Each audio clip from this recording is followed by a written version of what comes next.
ভোরের দিকে মেহেরিনের ঘুম ভাঙে। আস্তে ধীরে আড়মোড়া ভেঙে চোখ মেলতেই নিজেকে পড়ার টেবিলে আবিষ্কার করলো। রাতটা তাহলে সেভাবে ঘুমিয়ে কাটিয়েছিল মেহেরিন। এলোমেলো পায়ে রুম থেকে বেরিয়ে উঠানে আসলো, এখনো আলো ফোটেনি। মোতালেব ভুইয়া দাঁত মিসওয়াক করছিলেন। মেহেরিনকে দেখে এগিয়ে আসলো। শরীরে শীতের কাপড় নেই, শুধু ওড়না জড়ানো। কি হয়েছে আম্মা, এভাবে দাঁড়ায় আছো কেন? শরীরে চাদর কই? ঠান্ডা লাগবে তো।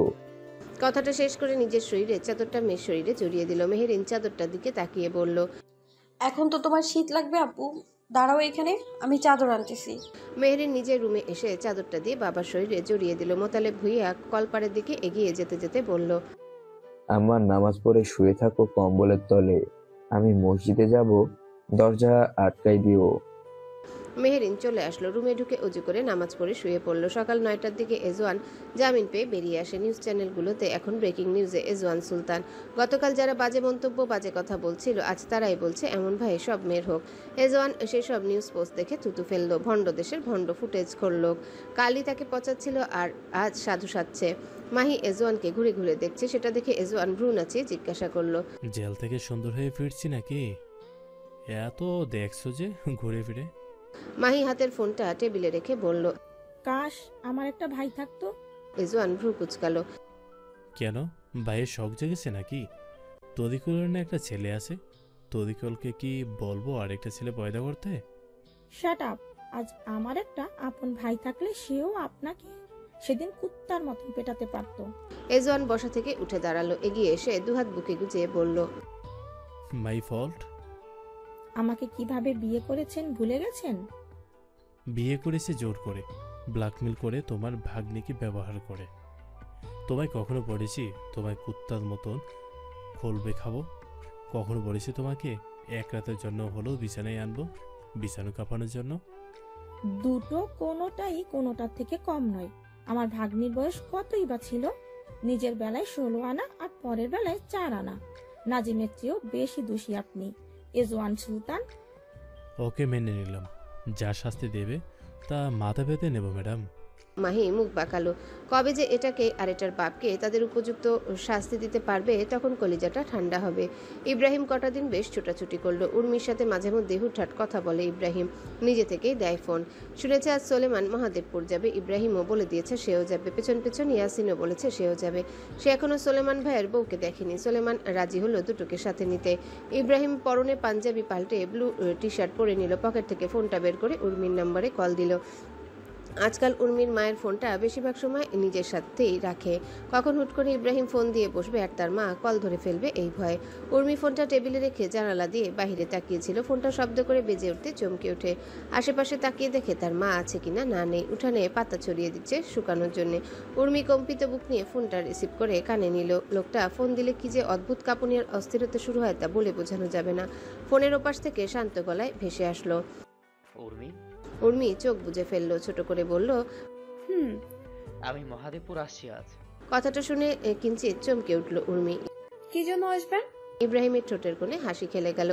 শান্ত হও, মেহেরিনদের বাড়িতে যাব। সোলেমান যাবে তো? উর্মি শ্বাস নিল আস্তে ধীরে। ও আচ্ছা, সাবধানে আসবেন। ইব্রাহিম কিছুক্ষণ চুপ থেকে জানতে চাইল। দেখা হচ্ছে তাহলে আমাদের। উর্মি মৃদুস্বর হেসে বলে, ইনশাল্লাহ। রাখছি তাহলে। ইব্রাহিম কেটে দিল ফোন। উর্মি আয়নায় নিজেকে দেখলো। আশ্চর্য, ওনার আসার কথা শুনে তার গালগুলো লাল হয়ে যাচ্ছে কেন? কি আশ্চর্য কারবার। সোলেমান অফ হোয়াইট শার্ট পরেছে, বা হাতে ব্ল্যাক ঘড়ি। ঘড়িতে সময় দেখলো, এখন বাজে 10:30। ইয়াসিন গর্ধবটা এখনো আসছে না কেন? শ্বশুরবাড়ি কার? সোলেমানের নাকি ইব্রাহিমের নাকি ইয়াসিনের? দুটো কেমন সেজেগুজে নায়ক সেজে এসেছে। সোলেমান ইয়াসিনের মাথায় গাঁটটা মেরে বলল, মেকআপ করতেছিলি নাকি? ফেসে দিতে এতক্ষণ লাগলো তোর আসতে? ইয়াসিন ড্রাইভিং সিটে বসে বলল, আমরা শ্বশুরবাড়ি প্রথম যাচ্ছি ভাই, একটু তো সেজেগুজে যেতেই হবে। বাই এনি চান্স যদি কোনো বাপের বেটি পছন্দ টছন্দ করে ফেলে আমাকে, তাহলে আপনারা ধরে বিয়ে দিয়ে দিবেন আমার। সোলেমান চোখ পাকিয়ে বলল, একটা থাপ্পড় দেব। কিসের বিয়ে?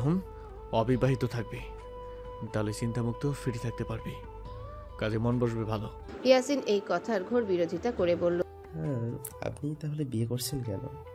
আপনি করছেন, এজওয়ান ভাই করেছে, কয়দিন পর ইব্রাহিম ভাই করে ফেলবে, আমি কেন তাহলে একা একা সিঙ্গেল থাকবো? সোলেমান ইব্রাহিমের পানে তাকালো। কি রে এবু, তুই বিয়ে করবি কদিন পর? আমি জানি না, আর ইয়াসিন জানে। বাহ, ইস, হঠাৎ করে বিয়ে করতে যাবি কেন? ইব্রাহিম চোখ দিয়ে গিলে খেলো ইয়াসিনটাকে, বলদের বাচ্চা একটা।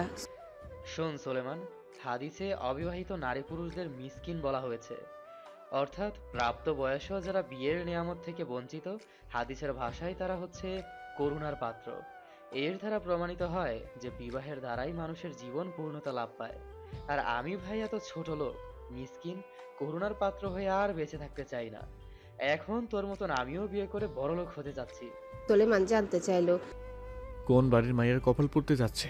কাকে দেখে এমন বিয়ে পাগল হলি তুই? ইব্রাহিম একটু ভাবুক হয়ে পড়ল। আই থিঙ্ক তোর শালি ভেরি সুন আমার ঘরওয়ালি। বেয়াদব, আমার শালী বিবাহিত, কদিন পর বাচ্চার মা হবে। শেষ পর্যন্ত বিবাহিত নারীকে দেখে তুই এসব মনে পুষলি? সে আরে তোর আপন শালি না, সৎ শালি। সোলেমান অবাক হয়ে বলল। আমার সৎ শালী আবার কে? আমার শ্বশুর তো বিয়ে করেছে একটাই। আরে ধুর, তোর বউয়ের বান্ধবী। বাহিরে আর মেয়ে দেখতে যাবো কেন বল, নিজেদের মধ্যেই তো আছে। সোলেমান বাঁকা চোখে তাকালো। বয়সে ডিফারেন্স জানিস কত তোদের? বয়স ডাজেন্ট ম্যাটার, তোর আর মেহেরিনের মতোই হবে পার্থক্য। সোলেমান ইব্রাহিমের ঘাড় চেপে বলল। শালা বয়সটা ম্যাটার করে। বাসর ঘরে বউ শুতে গেলে বউ যখন তোর লোড নিতে না পারে অজ্ঞান হয়ে যাবে, তখন বুঝবি বয়স ম্যাটার করে কিনা। ইব্রাহিম সরু চোখে তাকালো। বাই এনি চান্স এটা কি তোর সাথে ঘটছে সোলেমান? সোলেমান সরে বসলো, ঘটনাটা মনে পড়ে গেল। শাট আপ, এটা কমন সেন্স থেকেই বলছি। তারপরও আমি কম বয়সী উর্মিকেই করব। আমার লোড নিতে না পেরে অজ্ঞান হয়ে যাবে, থাক, দরজার বাহিরে ডাক্তার এনে দাঁড় করিয়ে রাখবো। সোলেমান বিড়বিড় করে ছাগল বলল ইব্রাহিমকে। সন্ধ্যার আগ দিয়ে তারা আসলো মহাদেবপুর। মেহেরিন তখন বোনের রুমে বসেছিল বোনের সাথে। বাহির থেকে মায়ের গলা ভেসে আসায় মেহেরিন বাহিরে বেরিয়ে দেখলো তার স্বামী আর ইব্রাহিম আসছে হেঁটে। পাশে ইয়াসিনকেও দেখতে পেল, তবে লোকটাকে বেশ চেনা চেনা লাগতে শুরু করলো। কোথায় দেখেছে মনে পড়ছে না তেমন। চোখাচোখি হলো সোলেমান আর মেহেরিনের। মেহেরিন সন্তর্পণে চোখ সরিয়ে নিল। যখনই মনে খারাপ হয় লোকটার শূন্যতা ভেবে, তখনই লোকটা কিভাবে যেন চলে আসে শূন্যতা ঘুচাতে। সোলেমান বেশ বুঝতে পারলো বউয়ের মনের অবস্থা। সানজিদা বেগম মোতালেব ভুইয়াকে খবর দিয়ে জানালো মেয়ের জামা এসেছে। সোলেমান মেহেরিনের রুমে চলে আসলো। ইব্রাহিম আর ইয়াসিনকে পূর্ব দিকের একটা রুম দেখিয়ে দিল। রুমের ভেতর ওয়াশরুম আছে। সানজিদা বেগম বলল, ফ্রেশ হয়ে নাও তোমরা, আমি নাস্তার ব্যবস্থা করছি। ইয়াসিন ঘুরে সব দেখছে জানালা দিয়ে। গ্রামটা দারুণ তো। ইয়াসিন ইব্রাহিমকে বলল। ভাই আমাকে এই গ্রামে একটা বিয়ে দিয়ে দিন। সোলেমান ওয়াশরুমে ঢুকে ফ্রেশ হয়ে বেরিয়ে আসতে মেহেরিন গামছা এগিয়ে দিল। সোলেমান বইয়ের মুখের দিকে একবার তাকে গামছাটা নিয়ে হাত মুখ মুছে নিল। মেহেরিন রুম থেকে বেরিয়ে যেতে নিলে সোলেমান মেহেরিনের হাত টেনে ধরলো। এগিয়ে বইয়ের কাঁধে থুতনি ঠেকিয়ে পড়ল। কথা বলবে না আমার সাথে? মেহেরিন আগের ন্যায় চুপ করে রইল। রেগে আসো? রাগটা যাইস, আমি মাথা পেতে নিলাম সব। প্লিজ চুপ করে অন্তত থাকো না। টক টু মি লেদা বউ। মেহেরিন তবুও চুপ। সোলেমান মেহেরিনের কোমরে হাত চেপে ধরতে মেহেরিন সোলেমানের দিকে ঘুরল। এবার আপনি আমাকে উপেক্ষা করিয়ে আশা করছেন আমি আপনার সাথে কথা বলবো? সোলেমান কোমর ছেড়ে এবার মেহেরিনের দুগালে হাত রাখলো। এটা তোমার ভুল ধারণা মেহেরিন। মেহেরিনের কথা শুনলে হাসলো, হাসিতে প্রাণ নেই। মানুষ এক অদ্ভুত ক্ষমতা নিয়ে জন্মায় সুলতান সাহেব। শরীরের 103 ডিগ্রি জ্বর টের পায় না, কখনো কখনো কঠিন রোগ বেঁধে ফেলে তারপরেও টের পায় না। কোনো বেলার ওষুধ কোন বেলায় খেয়ে ফেলে সেটাও টের পায় না। সোলেমান বুঝতে পারলো বউ এবারে বেশি আহত হয়ে গেছে। কপালে কপাল ঠেকালো বউয়ের। নিঃশ্বাস আছড়ে পড়ছে মেহেরিনের মুখে। নিজেকে উপেক্ষা করতে পারি, কিন্তু তোমাকে উপেক্ষা করার ক্ষমতা তোমার স্বামী জানে নেই বিবিজান। মেহেরিন নিশ্চুপ। নিজেকে তার সুলতান সাহেবের থেকে ছাড়িয়ে নিয়ে রুম থেকে বেরিয়ে গিয়ে রান্নাঘর থেকে কফি নিয়ে ফের রুমে আসলো। সোলেমানের হাতে ধরিয়ে দিল। সোলেমান একবার মেহেরিনের দিকে আহত দৃশ্য নিক্ষেপ করে কফির মগে চুমুক দিল। মেহেরিন বিছানা ঠিক করতে করতে জানতে চাইলো, ফোন বন্ধ ছিল কেন এতদিন?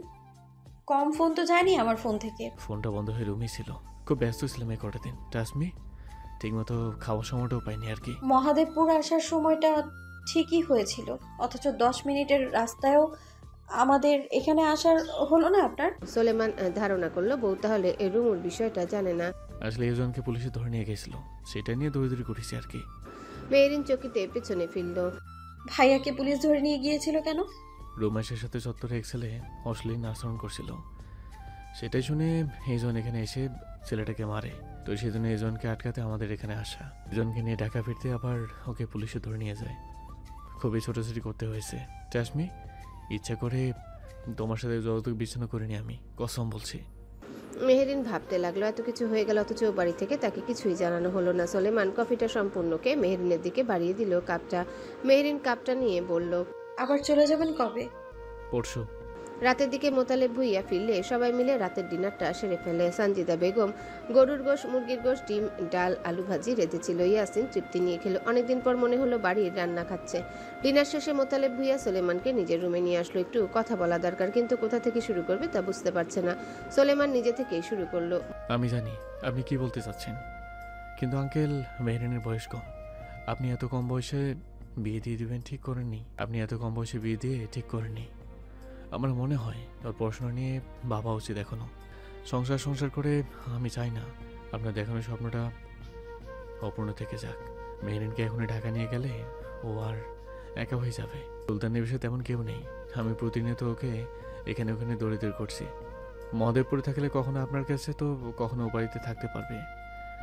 একা লাগবে না ওর, দেখে রাখার লোক আছে ওখানে। সংসার পড়াশুনো দুটো একসাথে কন্টিনিউ করা খুবই কঠিন। আপাতত পড়াশোনাটা মন দিয়ে করুক। এইচএসসিটা শেষ হলে এমনিতেও এডমিশনের জন্য ঢাকায় যেতে হবে, তখন না হয় একেবারে নিয়ে যাব। আর তাছাড়া কয়েক মাস পরে মেহরিনকে নিয়ে আমি একটু দেশের বাইরে যাব। তোর কাগজপত্রগুলো আমাকে একটু দিয়েন, পাসপোর্ট করবো তো। মোতালেব ভুইয়া তপ্ত শ্বাস ফেলল। সোলেমান আশ্বস্ত করে আসলো জাস্ট এইচএসসি অবধি, তারপর সে নিজের সাথে নিয়ে আসবে মেহেরিনকে। সোলেমান রুমে ঢুকে দেখলেও মেহেরিন জানালার পাশে দাঁড়িয়ে আছে। সোলেমান ধীর পায়ে এগিয়ে মেহেরিনের পাশে দাঁড়ালো। মেহেরিন হালকা পাতলা শুনেছে বাপার স্বামীর কথা শুরুর দিকে। সোলেমান জড়িয়ে ধরল মেহেরিনকে পেছন থেকে, গালে গাল ঘষে বলল, রেগে আছো কেন? মেহেরিন ছোট্ট করে জবাব দিল, না, তাহলে কথা বলো। বলার মতো তো কিছু নেই, আর সব তো বলেই দিয়েছেন। তোমার নিজের বলার মতো কিছুই নেই? ছিল। তাহলে বলছো না কেন? তুমি আমার কাছে আজ যাই চাইবে আমি তোমায় তাই দেবো, প্রমিস। শুধু মুখ ফুটে বলে দেখো তোমার এই স্বামীর কাছে। মেহেরিন স্মিত হাসলো, লম্বা একটা শ্বাস টানলো। সবাই তো স্বামীর কাছে ভালোবাসা চায়, মেহেরিনও তাই চেয়ে এসেছে এতদিন। আজ নয় অন্য কিছু চাওয়া যাক। ভালোবাসা চেয়ে নেওয়ার মতো জিনিস না, সেটা আসে অন্তঃস্থল থেকে আপনা আপনি ভাবে। আর সুলতান সাহেব কি তাকে ভালোবাসে? বোধ হয় না। মেহেরিনা চাইবে না ভালোবাসা। ভালোবাসা চাইলে অপেক্ষা থাকতে হয়। এমনিতেই মেহেরিনের অপেক্ষারা ফুরায় না। আজ ভালোবাসার দাবি চাইলে অপেক্ষাটা আরো দীর্ঘ হবে। সোলেমান মেহেরিনের মুখে মৃদু হাসি দেখে বলল, হারছো কেন মেহরিন? কিছু চাওয়ার নেই? মেহেরিন হাসি থামালো। আপনার কাছে তো চাওয়ার অনেক কিছুই ছিল সুলতান সাহেব। চাও তাহলে সবই? না, সব চাইবো না, তবে একটা জিনিস অবশ্যই চাইবো। বলো। আপনার আর আমার কবরটা যেন পাশাপাশি হয়। আমার মৃত্যুর পর আমার কবরটা যেন আপনার কবরের ডান পাশে খোঁড়া হয়। এই পৃথিবীতে আপনার সাথে আমার পথ চলা কতটুকু তা আমি জানি না। বেঁচে থাকতে যা পাওয়া হয়নি, অন্তত মৃত্যুর পর সেটুকু যেন আমার হয়। সেখানে অন্তত আমাদের মাঝে আর কোনো দূরত্ব না থাকুক। সোলেমানের মুখ কালো হয়ে গেল, গম্ভীর গলায় বলল, এত কিছু থাকতে তুমি এটাই চাইলে মেহরিন? আমাদের এই দূরত্ব কমে যাবে খুব শীঘ্রই। তবে তুমি যেহেতু চেয়ে ফেলেছো আমার কবরের পাশে তোমার কবর যেন হয়, আমি সোলেমান তোমার ইচ্ছাটা পূরণ করবো অবশ্যই। ঢাকায় নাকি মহাদেবপুর? মহাদেবপুর। পরের দিন সকালটা নতুন বছর, সালটা 2021 জানুয়ারির 1 তারিখ। সোলেমান মহাদেবপুর কেন্দ্রীয় কবরস্থানে আসলো। এই কবরস্থান যার তত্ত্বাবধানে চলছে তার সাথে কথা বলে অগ্রিম নিজের আর মেহরিনের কবরের জন্য কিছুটা জায়গা কিনে নিল। সুলতানপুরের চেয়ারম্যানের ছেলে, আবার ঢাকার এমপি, সেজন্য বলা মাত্র ব্যবস্থা করে দেওয়া হলো। সোলেমান কবরস্থানে ঢুকে মেহগনি গাছের নিচে 100 বর্গফুট জায়গা ক্রয় করে নিল। সবসময় ছায়া থাকে এই জায়গাটায়। চারিপাশে শত শত কবর, কত মানুষের প্রিয়জনরা চিরনিদ্রায় শায়িত হয়ে আছে। সোলেমান সেই কবরগুলোর দিকে একবার তাকালো। কবরের শেষের দিকে একটা লোক বসে আছে, হয়তো খুব কাছে কেউ তার সামনের কবরে শুয়ে আছে। সোলেমান চোখ সরিয়ে নিল। মৃত্যু এক চিরন্তন সত্য, এই সত্য থেকে চাইলেও পালানো সম্ভব নয়। এদিকে মেহরিন সে নিজেও পরকালের বাসিন্দা হবে একদিন, কিন্তু কে আগে এই ইহকালের মায়া ত্যাগ করে পরকালের যাত্রী হবে, সোলেমান নাকি মেহরিন আগে? কেউ কাউকে ছাড়া বেঁচে থাকতে পারবে না। সোলেমান কবর কর্তৃপক্ষদের বলে আসলো তাদের জায়গায় যেন ভবিষ্যতে কাউকে কবর দেওয়া না হয়। সোলেমান আর মেহরিনকে ব্যতীত তাদের মৃত্যুর পর তাদের এখানেই কবর দেওয়া হবে।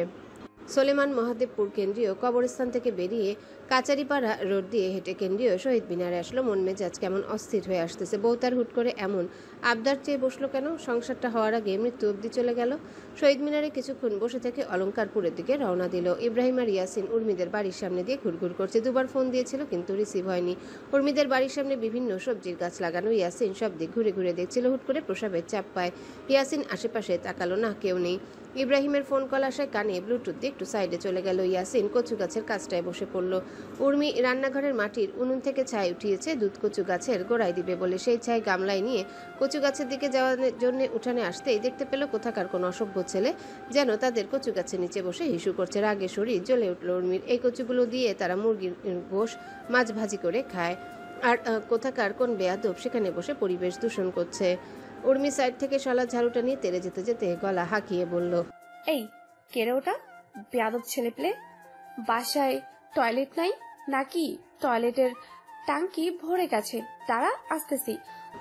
ইয়াসিন মনের সুখে প্রকৃতির ডাকে সাড়া দিচ্ছিল। আকস্মিক পেছন থেকে এমন গলার স্বর ভেসে আসে ইয়াসিন তড়িৎ গতিতে পেছনে ফিরে। একটা মেয়ে ঝাড়ু নিয়ে এগিয়ে আসছে।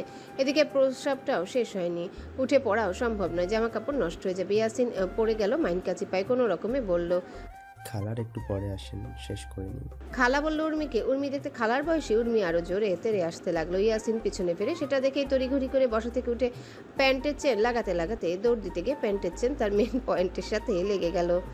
ইয়াসিন ব্যথায় চিৎকার করে উঠল, দুহাত সেখানে চেপে। উর্মি দাঁড়িয়ে গেল, ঝাড়ু দেখিয়ে বলল, উচিত হয়েছে, একদম উচিত কাজ হয়েছে। আরো যেখানে সেখানে প্রস্তাব করতে বসবেন। ইয়াসিন ইব্রাহিমকে ধরফর করে ডাকতে লাগলো। ভাই, ও ভাই, কই আপনি? মরে গেলেন নাকি? ইব্রাহিম ইয়াসিনের ডাক শুনে সাইড থেকে এগিয়ে আসলো। ইয়াসিনকে দুহাত চেপে মুসরামুসরি করতে দেখে জিজ্ঞাসা করলো, সাপের মতন এমন করতেছিস কেন? সমস্যা কি? ইয়াসিন জায়গা দেখিয়ে কান্নার মতো করে বলল, ভাই, ও ভাই, কই আপনি? মরে গেলাম আমি। ইব্রাহিম এগিয়ে আসতে আসতে একবার সামনের দিকে তাকিয়ে ফের ইয়াসিনের দিকে তাকাতে গিয়েও ফের সামনে থাকায় মনে হলো উর্মিকে দেখলো। হ্যাঁ, উর্মি তো। উর্মি দাঁড়িয়ে আছে ঝাড়ু নিয়ে। ইব্রাহিমের মুখে কিঞ্চিত হাসি ফুটলো, এগিয়ে গেল উর্মির দিকে। আরে বেআইন রে। উর্মি ইয়াসিনের দিকে ঝাড়ু তাক করে বলল, এই লাফাঙ্গা কে ছিলেন? ইব্রাহিম ইয়াসিনকে দেখে বলল, চিনি। কেন, কি করেছে? আমাদের কচু গাছের নিচে হিসু করতে বসেছিল। কত বড় নির্লজ্জ ছেলে, দিন দুপুরে যার তার বাড়ির সামনে বসে পড়ে। ইব্রাহিম চোখ পাকিয়ে তাকালো ইয়াসিনের দিকে। ইয়াসিন সেটা দেখে বলল, আপনি চোখ পাকাই তাকান কে? এনে হেন আমার ডাক্তারের কাছে নিয়ে যান। ওই খালাম্মা আমার দৌড়ানি দিছে বলেই আমার এই হাত। খালাম্মা ডাক শুনে আরো রেগে গেল উর্মি। তেড়ে যেতে গেলে ইব্রাহিম আটকে দেয় হাত ধরে। উর্মি ধস্তাধস্তি করে ঝাড়ু ইয়াসিনের দিকে তাক করে বলল, একদম মেরে ফেলবো বুইরা দামরা খচ্চর বেড়া, আমায় খালা বললে? ইব্রাহিম ইয়াসিনকে বলল। বেয়াদব ওদের ভাবি হয়। এই কথা কানে আসতে উর্মি শান্ত হয়ে যায়। ইব্রাহিমের দিকে ভ্রু কুঁচকে তাকিয়ে বলল, আমি ওর ভাবি হই মানে? ইব্রাহিম উর্মির বাহু ধরে উর্মিকে বাড়ির দিকে ঘুরিয়ে বলল, সময় হলে বুঝবা। এখন বাসা গিয়ে ঠান্ডা করো, বৃষ্টি আসলে সব ধুয়ে চলে যাবে। এখন রাস্কেলটাকে ডাক্তারের কাছে নিয়ে যেতে দাও। সম্পদটা নষ্ট হয়ে গেলে বেচারা আর বিয়ে হবে না। ইব্রাহিম ইয়াসিনের ঘেটিটা ধরে আগাতে লাগলো। মাঝপথে দেখা হলো সোলেমানের সাথে। সোলেমান অন্যমনস্ক হয়ে হাঁটছিল। পাশ দিয়ে ইব্রাহিম ইয়াসিন যাচ্ছিল, তারপরেও সে বুঝলো না। ইব্রাহিম সোলেমানের হাত টেনে বলল, কিরে মন কোথায় তোর? আর কোথায় গিয়েছিলি তুই? সোলেমানের হুঁশ ফিরল, আনমনে বলল, কবরস্থানে। ইব্রাহিম ভ্রু কুঁচকাল। কবরস্থানে কেন? নিজের কবর ঠিক করে আসলাম। ইব্রাহিমের এই কথার কোনো মর্মার্থ বুঝতে পারল না। ঠিক বুঝলাম না। মেহেরিন আমার কাছে এই প্রথম কিছু চেয়েছে। সেটা তো খুশির কথা। জানিস কি চেয়েছে? কি চেয়েছে? তার নামে কিছু মাটি চেয়েছে, যাতে মৃত্যুর পর তার দাফনটা আমার কবরের পাশে হয়। পৃথিবীতে এত কিছু থাকতে আমার বউ এটাই চাইলো। আমি মেলাতে পারছি না। ও এটা কেন চাইলো আমিও না করতে পারিনি। প্রথম মুখ ফুটে কিছু চেয়েছে, সারা রাত আমার নির্ঘুম কেটেছে। তো মুখ ফুটে চেয়েছে, সারা রাত আমার নির্ঘুম কেটেছে। আমার আর আমার বউয়ের জন্য কবরের জমি কিনে আসলাম। আচ্ছা, অস্থির হোস না। মেহিরিনকে জিজ্ঞেস কর এত কিছু থাকতে এটা কেন চাইলো, নিশ্চয়ই বলবে। কিছুক্ষণ চুপ থেকে ইয়াসিনের দিকে চোখ গেল। ইয়াসিন দুহাত চেপে মোসরাচ্ছে দেখে বলল, এটার আবার কি হলো? মেন পয়েন্ট চেইন আটকে গিয়েছিল, ডাক্তারের কাছে নিয়ে যাচ্ছি। সোলেমান যেতে যেতে বলল, নষ্ট হয়ে যাক ওর মেন পয়েন্ট। ছাগলের 4 নম্বর বাচ্চা একটা। ফ্রেন্ডদের সাথে গতকাল রাতে বাসার ছাদে 31st নাইট সেলিব্রেট করে ভোরের দিকে রুমে এসে ঘুমিয়েছে তেহরান। তানভীর ভীষণ রেগে আছে ভাইয়ের উপর। তার ফ্রেন্ডদের মাঝে তানভীরকে ঢুকতে দেয়নি তেহরান। কিসব যেন দামি দামি বোতল এনেছিল। তানভীর ছাদের দরজার কাছে দাঁড়িয়েছিল এই আশায় ভাই তাকে ঢুকতে দিবে, ওসব খেতে দিবে, কিন্তু না। একটা মুরগির রান ধরিয়ে দিয়ে মুখের উপর দরজা আটকে দিয়েছে। ভাইয়ের বন্ধুরা পর্যন্ত বলেছে তানভীরকে আমাদের সাথে নে, কিন্তু তেহরান তার সিদ্ধান্তে অটল ছিল। সে নিবে না মানে নিবে না। সেই আগে তানভীর তেহরানের ল্যাপটপটা ওয়াশরুমের বালতিতে পানির সাথে গুঁড়া পাউডার মিশিয়ে উপর দিয়ে আধোয়া জামা কাপড় ভিজিয়ে রেখে বাইরে চলে গেছে, আর কাজের বুয়াকে বলে গেছে জামা কাপড়গুলো ধুয়ে দিতে কাজ সেরে। তেহরান ঘুম থেকে উঠে ফ্রেশ হয়ে 1 কাপ কফি নিয়ে টেবিলে চেয়ার টেনে বসে। অনলাইনে কিছু কাজ আছে। বলা বাহুল্য তেহরান বড্ড ভ্রমণ পিপাসু একজন মানুষ। এই নিয়ে 10 থেকে 12টা দেশ ঘোরা হয়েছে। ইন ফিউচার সে আরও ঘুরবে। করোনার জন্য আপাতত সব স্থগিত থাকলেও গতকাল রাতে ফ্রেন্ডদের সাথে আলোচনায় এসে সিদ্ধান্ত নিয়েছে তারা খুব শীঘ্রই বাংলাদেশের কোণে এক জায়গায় ট্যুর দিবে। হরর টাইপের কোনো প্লেসে যাবে। কিন্তু টেবিল জুড়ে ল্যাপটপে ছিটে ফোটাও নেই। হাঁক ছেড়ে মাকে ডেকে জিজ্ঞাসা করলো, মা, আমার ল্যাপটপটা কোথায়? তানজিলা বেগম টিভি দেখছিল। ছেলের ডাক শুনে মনোযোগ হারালো বলে রেগে বলল, তোর ল্যাপটপ কোথায় সেটা আমি কিভাবে জানবো? তোর রুমে আমি থাকি। কেউ না দিলে কি ল্যাপটপ একা একাই গায়েব হয়ে যাবে? হাত পা আছে ল্যাপটপের? কি জানি, হয়তো তোর ল্যাপটপে হাত পা আছে। তেহরান রুমটা তন্ন তন্ন করে খুঁজলো, না ল্যাপটপ নেই। তেহরান মায়ের রুমে এসে বলল, তোমার নবাবজাদা ছোট ছেলে কোথায়? নিশ্চয়ই ও লুকিয়েছে ল্যাপটপটা। তাড়াতাড়ি বের করতে বলো। তানজিলা চ্যানেল বদলাতে বদলাতে বলল, বাসায় নেই, নবাবজাদা কোথায় যেন বেরিয়েছে। পেছন থেকে কাজের বুয়া জরিনা তার ভেজা হাতে ল্যাপটপটা নিয়ে এসে বলল, আপনাকে লটপট না এটা। তেহরান আর তানজিলা বেগম দুজনাই দরজার দিকে তাকালো। জরিনার হাতে নিজের ল্যাপটপটা দেখে এগিয়ে এসে হাত থেকে নিয়ে দেখলো ঠিক আছে কিনা, কিন্তু না, একেবারে নষ্ট হয়ে গেছে, কোনো কাজ করছে না। তেহরান রেগে বলল, এটার গায়ে পানি আসলো কি করে জরিনা? এটা তো পানিতে আসছিল, আমি জামা কাপড় ধুইতে গিয়া দেখে নিচে ঘাপটি মেয়েরা লুকাই আছে, আপনি খুঁজতেছেন দেখা নিয়ে আইসি তুলে। তেহরান ল্যাপটপটা তানজিলা বেগমের কোলে দিয়ে বলল, দেখছো কি অবস্থা করছে ল্যাপটপটার? একেবারে নষ্ট হয়ে গেছে। তানজিলা বেগম জরিনার উপর চড়াও হয়ে বলল, ল্যাপটপ গেল কি করে জলে? জামা কাপড় দেখে শুনে ভিজাবি না? আমি ভিজাই নাই তো খালা, তানভীরে আমারে বলে গেছে জামা কাপড় গুলো ধুয়ে দিতে। আমি তো সেই কথা শুনেই ওয়াশরুমে ঢুইকা জামা কাপড় ধুইতে গিয়া দেখি জামা কাপড়ের তলে এটা। তেহরান রাগে ফেটে যেতে লাগলো। তোমার ছেলে ইচ্ছে করে এটা করছে, গতকাল রাতে নেইনি বলে। আজ তোমার ছেলের একদিন কি আমার একদিন। ল্যাপটপটাই নিউ প্রজেক্টের এডিটিং কাজ চলছিল, তোমার ছেলে সবটা শেষ করে দিল। ওরে আজকে আমি কেটে টুকরো টুকরো করে বুড়িগঙ্গায় ভাসিয়ে দিয়ে আসবো। চেনে নাই তো আমাকে এখনো? বাসায় আসুক খালি একবার। তানজিলা বেগম বিরক্তিতে চবর্গীয় উচ্চারণ করলো। ছোট ছেলেটা এত পাজি যা বলার বাহিরে, সব সময় বড়টার পিছনে লাগে। আজ আসুক বাসায়, সেও দুমুর দামুর বসাবে পিঠে। ফাজিলের হাড্ডি একটা। সোলেমান বাড়িতে ফিরে সোজা মেহরিনের রুমে ঢুকে দেখলো মেহরিন পড়ার টেবিলে বসে আরিফ আজাদের প্যারাডক্সিক্যাল সাজিদ বইটা পড়ছে। সোলেমান বিছানায় পা ঝুলিয়ে বসলো। মেহরিন একবার আর চোখে সোলেমানকে দেখে ফের পড়ায় মনোযোগ দিল। সোলেমান অপেক্ষা করতে লাগলো মেহরিনের পড়া শেষ হবার, কিন্তু না, মেহরিন প্যারাডক্সিক্যাল সাজিদ বইটা শেষ করে হুমায়ুন আহমেদের মধ্যাহ্ন বইটা হাতে তুলে নিয়েছে। সোলেমান আর অপেক্ষা করতে না পেরে বসা থেকে উঠে এগিয়ে এসে বলল, কথা আছে তোমার সাথে আমার, বইটা পড়ে পড়লে হবে না? মেহরিন বইটা বন্ধ করলো। সোলেমানের দিকে ঘুরে বলল, এত অস্থিরতার কাছে কেন? সব ঠিকঠাক? ঠিক নেই, আর্জেন্ট কথা বলার দরকার তোমার সাথে আমার। মেহরিন বসা থেকে উঠে দাঁড়াল। কফি নিয়ে আসবো? ভালো লাগবে খেলে। Don't need coffee, I need to talk to you Mehrin. Mehrin সোলেমানের হাত টেনে চেয়ারে বসালো। তারপর সে টেবিলে এক হাত ঠেকিয়ে কিছুটা কুঁজো হয়ে দাঁড়িয়ে বলল, বলুন, আমি শুনছি। কাপড় কিনে রাখতে বললে কেন তোমার জন্য? কি খুব খারাপ? আমার সাথে থাকার ইচ্ছে নেই তোমার? মেহরিন স্মিত হাসলো। এই বিষয়টা নিয়ে তো অস্থিরতা বহন করছে তা সুলতান সাহেব মেহরিন জানতে চাইল। মানুষ গড়ে বাঁচে কত বছর সুলতান সাহেব? 70, খুব টেনে টুনে 80 বছর। আমার কাছে এই 70-80 বছরের জীবনটাকে খুব ছোট মনে হয়। মানব জীবনটা আরো বেশি হওয়া উচিত ছিল। এই ধরুন 100-র বেশি, তাহলে জীবনটাকে লম্বা বলতে পারতাম। এই 70 বছরের জীবনে আমার আপনার অপেক্ষা করতে করতেই তো কেটে যাবে। সোলেমান মেহরিনকে টেনে নিজের কোলে বসালো। ঘাড়ে ঠোঁট ছুঁয়ে দিয়ে বলল, মোটেই অপেক্ষা করবে না, আর না তোমার সুলতান সাহেব। আমার অভ্যস্ত হয়ে যাচ্ছে, আর সমস্যা হবে না অপেক্ষা করতে। আপনার কাজকর্ম শেষ হলে ইচ্ছে করলে আসবেন, আমি অপেক্ষায় থাকবো। এত অভিমান? বাস্তব অর্থে বললাম। তোমাকে ছাড়া থাকাটা তোমার সুলতান সাহেবের জন্য কতটা কষ্টের, যদি তুমি বুঝতে। কষ্টের হবে কেন? ভালো তো বাসেন না আমায়, তাহলে কষ্ট তো হওয়ার কথাও নয়। আমি বাসি বলি তো কষ্ট হয় আমার। এই যে তোমাকে দেখলে আমার ভালো লাগে, অশান্ত বুকের ভেতরটা শান্তি লাগে। চোখ জোড়ায় একটা যথেষ্ট নয় বোঝার জন্য। মোহকে আবার ভালোবাসা বলে চালিয়ে দিচ্ছেন না তো? যদি তাই হয় তাহলে আমি নওয়াজ সুলেমান সুলতান এই মুহূর্তেই আজীবন আটকে থাকতে চাই। তাহলে তো আলহামদুলিল্লাহ। যদি আমি ব্যতীত আপনার নজর তো দূরে থাক, আপনার ছায়াও যদি অন্য কোনো নারীর উপর পড়ে, তাহলে সেদিনই আপনার আর আমার পথ চিরকালের জন্য আলাদা হয়ে যাবে। আমি সব পারবো, দরকার পড়লে সারা জীবন অপেক্ষা করবো আপনার জন্য। তারপরেও আপনাকে আমি অন্য কারোর সাথে শেয়ার করা তো দূরে থাক, অন্য কারো নামের পাশেও সহ্য করব না।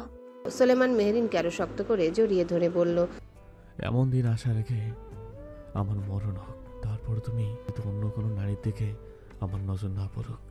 এখন কবরের বিষয়টা ক্লিয়ার করো, কেন চাইলে ওইটা? মৃত্যু যে চিরন্তন সত্য, মানেন তো এটা? ভীষণভাবে মানি। অথচ এই চিরন্তন সত্য নিয়ে আমরা কজন ভাবি? আমরা ভোগ বিলাস, ধন সম্পদ এসবের পেছন ছুটে চলি, কিন্তু বলা হয়েছে দুনিয়া হচ্ছে একটা মৃতদেহ, আর যারা এর পেছনে দৌড়ায় তারা কুকুর। আমরাও সেই কুকুরের মতো এই দুনিয়ার পেছন ছুটে চলেছি। অথচ আমাদের শেষ গন্তব্য মৃত্যুর পরে আখিরাতে। এটার শুরু আছে কিন্তু শেষ নেই। আমরা কি নিয়ে যাব ওই দুনিয়ার জন্য? সব তো কামাচ্ছি এই দুনিয়ার ভোগবিলাসের জন্য। মৃত্যুর পর রবের সামনে দাঁড়িয়ে তখন কি বলবো? আমরা বলবো দুনিয়ার পেছন ছুটতে গিয়ে আমাদের আমল ছুটে গেছে, সময় পাইনি। তখন তো আল্লাহ বলবে, তোমাদের কি দুনিয়ায় শুধু এসবের পেছনে ছোটার জন্যই পাঠানো হয়েছিল? আমি মানুষ জিন তৈরি করেছি আমার ইবাদত করার জন্য। দিন রাত 24 ঘন্টায় তোমাদের আমায় স্মরণ করার জন্য একটুও সময় হয়নি? 10টা মিনিট বের করে 5 ওয়াক্ত নামাজ পড়ার সময় হয়নি? এত টাকা পয়সার পেছন ছুটলে অথচ তার একটা পয়সাও জাকাতে দান হয়নি। আমরা তখন কি জবাব দেব? আমাদের তখন কিচ্ছু করার থাকবে না। আর আমরা দুনিয়ার জীবনকে ভালোবাসতে গিয়ে আখিরাতকে ভুলে যাচ্ছি। ইসলামে আরও বলা হয়েছে, কারণ মৃত্যু হলে যত তাড়াতাড়ি সম্ভব তাকে গোসল, কাফন, জানাজা, দাফনের ব্যবস্থা করা উচিত। অথচ দেরি করা বা দাফন বিলম্বিত করা শরীয়তে অপছন্দনীয়। সেখানে কবরের জায়গা আগে ঠিক করা থাকলে মৃত্যু হলে ঝামেলা কম হয়, দাফন দ্রুত করা যায়, যেটা সুন্নাহ। মৃত্যুর পর আত্মীয়রা দিশেহারা হয়ে যায়, তখন জায়গা খোঁজা, কবর কিনতে দৌড়াদৌড়ি করা, নিজের কবরের জায়গা জানা থাকলে মাঝে মাঝে সেটা দেখে মানুষ নিজের শেষ পরিণতি মনে করতে পারে। এতে গুনাহ থেকে বাঁচার অনুপ্রেরণা আসে। কবর বেশি বেশি স্মরণ করা উচিত, কারণ এটা মৃত্যুর কথা স্মরণ করিয়ে দেয়। তাই আমি চাই না সুলতান সাহেব আমার মৃত্যুর পর আমার কবর কোথায় হবে, কোথায় দাফন হবে, এইসব নিয়ে কথাবার্তা বলে সময় নষ্ট করা হোক। এই যে আপনাকে আমার ইচ্ছেটা আমি জানিয়ে দিয়েছি, আশা করি আপনি অথবা আপনারা তখন সেই মোতাবেক আমার দাফন সম্পন্ন করবেন। এই আর কি। আমি তো মুসলিম পরিবারের মেয়ে, আমাকে আমার এই জন্মের সাথে সাথে আমার আখিরাতকে নিয়েও ভাবতে হবে। যদিও সব পাই টু পাই সব কিছু পালন করা আমার দ্বারা সম্ভব হচ্ছে না বা আমি পারছি না, যতটুকু পারা উচিত ততটুকু অন্তত করে যাওয়া উচিত বলে মনে করি আমি। সোলেমান নিশ্চুপ হয়ে শুনে গেল কথাগুলো। তার জীবনে নামাজ নামমাত্র, বছরে হাতে গোনা 2-1 দিন হয়তো পড়ে, তাও দায়সারা ভঙ্গিতে। আল্লাহর কাছে সর্বশেষ কি চেয়েছিল সোলেমান মনে করার চেষ্টা করলো। মনে পড়ল 7 বছর বয়সে মায়ের প্রাণ ভিক্ষা চেয়েছিল সোলেমান, কিন্তু আল্লাহ বাঁচায়নি তার মাকে। তারপর আর কোনো কিছুই চাওয়া হয়নি আল্লাহর কাছে। মানুষ বলে সুখে দুঃখে প্রেমে পড়লে বা কাউকে গভীরভাবে ভালোবাসলে মানুষ আল্লাহর কাছে অশ্রুসিক্ত হয়ে প্রার্থনায় তার প্রিয়জনকে চায়, অথচ সোলেমান কখনো তা করেনি। প্রেমাকে ভীষণভাবে ভালোবেসেছিল, প্রচণ্ডভাবে, কিন্তু জায়নামাজে বসে তাকে চায়নি কখনো। এমনকি প্রেমা চলে যাওয়ার পরও আল্লাহর কাছে সে কোনোদিনও নালিশ করেনি, বরং ঘৃণা আর অভিমানেই ডুবে থেকেছে, এতটা যে অভিযোগ জানানোর কথাই মনে আসেনি। সোলেমানের যুক্তি সহজ। তার ভাষ্যমতে সে কেন চাইবে? একবার তো চেয়েছিল মায়ের প্রাণ ভিক্ষা, কিন্তু সেই প্রার্থনা ফিরিয়ে দেওয়া হয়েছে, তাই চাওয়ার অভ্যাসই ছেড়ে দিয়েছে। এখন আর কিছুই চায় না সোলেমান। নামাজ পড়ে কারণ বলা হয়েছে, জাকাত দেয় কারণ বিধান দেওয়া হয়েছে, রমজানে রোজা রাখে কারণ এটাই নিয়ম, কিন্তু হৃদয়ের গভীর থেকে কিছু চাওয়া তা সোলেমানের জীবনে নেই। যা কিছু করে তা দায়সারা ভঙ্গিতে করে। না আছে ভক্তির উষ্ণতা, না আছে প্রার্থনার আকুলতা, না আছে কোনো প্রত্যাশার ঝলক। সোলেমানের জীবন এক নিরাসক্ত যাপন। বাহ্যিকভাবে সবকিছু পালন করলেও অন্তরের ভেতরটা রয়ে গেছে শূন্য, একরক্ষা অভিমান আর চিরস্থায়ী নালিশহীনতার অন্ধকারে। রুমাইসার সেই সন্ধ্যা থেকে ফোন হাতে নিয়ে বসে আছে। অনলাইনে তার বাপ ভাইদের ব্যতীতও সে একজনকে ফলো করে। আজ একটা নিউ ভিডিও আসার কথা ছিল তার, কিন্তু আসছে না। সে একজন ব্লগার, খুব পপুলার একজন কন্টেন্ট ক্রিয়েটার। তবে দুঃখের বিষয় এটা যে তাকে কেউ দেখেনি এখনো, শুধু তার ভয়েস শোনা হয়েছে, আবছা আবছা পেছন থেকে দেখা হয়েছে, তবে সামনাসামনি স্পষ্ট কোনো ছবি বা ভিডিও নেই। পেজের নাম TAT টিএটি মানে কি তা রুমাইসা জানে না। যেহেতু ভ্রমণ সংক্রান্ত ব্লগিং করে তাই রুমাইসা টিএটি এর মানে ধরে নিয়েছে ট্রাভেলার এজেন্সি তুর্ণ। হ্যাঁ, লোকটার নাম তুর্ণ। রুমাইসা তার ফেক আইডি দিয়ে তার পেজ আইডি ইউটিউব ফলো করে। টিএটি ব্লগিং পেজের ফলোয়ার 3 মিলিয়ন ক্রস করেছে কদিন আগে। ইউটিউবে সাবস্ক্রাইবার 2.5 মিলিয়ন। পেজ ইউটিউবের নামটা কি অদ্ভুত। টিএটি পেজ থেকে একটা আইডিকে ফলো করা। নাম তুর্ণ, আগে পরে কিচ্ছু নেই। নামটা ভীষণ পছন্দ রুমাইসার। তুর্ণ আইডিতে ফলোয়ার 899কে।